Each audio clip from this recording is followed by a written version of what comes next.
Okay, this is what the screen looks like when you go in there to record something into GarageBand. I will go through some of what the menu items are, but for recording, we are going to just click on that red button that is for record. As you can see on the screen, there's a few different things. My mouse is currently going over where that purple 1, 2, 3, 4. That's your count in. So when you press record, it goes 1, 2, 3, 4, and then you start talking. That little picture next to it is the old metronome. So if you need timing, so it goes tick tock, tick tock. And no, I do not use that. And then we just record. That's what the red means. It's recording. Okay, so once you click on that record button, you'll start to see that red line come across the top there. As you can tell by that imagery, it's showing you where the sound waves are of how you were speaking into your microphone, whatever type of microphone that is. Where there are lines, that means there's no sound being recorded. And you can see the number going up. This is in fast forward a little bit, so the numbers don't move that quickly. But it's handy to note that they are not in seconds. That count that you see up the top, they are in bars. And if you have it set up, I think it says there on the screen, that /4, it's in the count of 4. So it's 1, 2, 3, 4. And then each one represents that 1, 2, 3, 4. You can change it to a different beat if that's what you want, if you need it in a different way that it looks. It doesn't really worry me.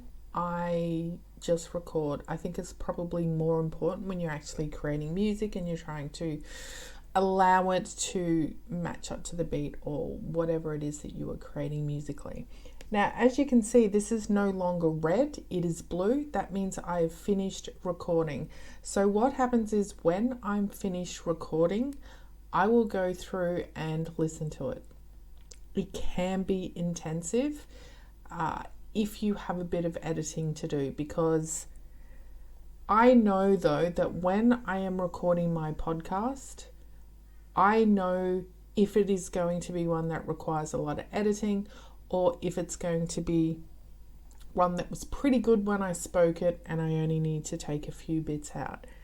You start to get a feel of when you were speaking during your podcast and when you were creating your audios, that you will know if this is something that you need to edit a lot. Like if you had to cough a lot, or if you had to pause a lot because there was a noise outside of you, or if you kept stopping to have a drink of water or whatever it is. So you do start to get a feel for it.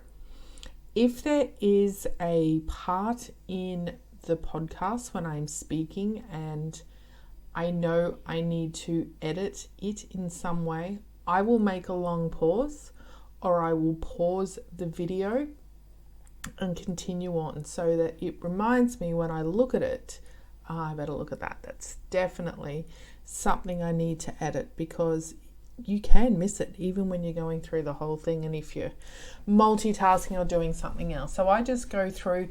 You can also look at, because of the lines are representative of the sounds, if there's long flat lines, there's no sound there. They are worth looking at. So when I find those, see what I'm doing on the screen, I'm splitting the audio. You can do that. I'm on a Mac, so I hit Command T. If you go up into the menu screen, I think it's in Edit, it will show you where you can just click on it to split the audio. But I'll go through all the titles in a separate video. But for this one, I just want to show you quickly run through of how I record. So I just continue all the way through, and obviously the longer the podcast, the longer it's going to take to edit. I cut out the bits. Most of these bits that I'm cutting out is where I stopped to drink, where I was talking and I started talking and went, even though, and then I sort of stopped and wanted to rephrase my words. They are the pieces that I am editing out in here. As you can see, that bar is following, like we don't have sound on here, so you can't hear the audio right now, but You can see by that volume bar on the left how it's showing the sound as it's going up and down, and you can also see that line that is following along. There is one little section, I'll show you another video, that you just click on it and that line will stay in the middle when you're playing it, so you don't have to keep doing what I'm doing here. But as you can see, we're getting towards the end, because you can see that there is going to be a gap there. So once we're happy with editing and we're ready to move on, all I do is save it or export it into an MP3 into my file of choice. You will notice though on the left, and we'll go through this when we go through the menus, but see how it has voice and natural voice. I changed the tone of this voice to natural voice, but we'll go through that in another video so I can show you some of the differences. So I've just cut off the end. Always at the end there's always my mouse click, so I always have to cut that little piece off. And say I just went into the file there, export to disk, export song to disk. You just call it whatever you want and put it wherever you need to, and off it goes.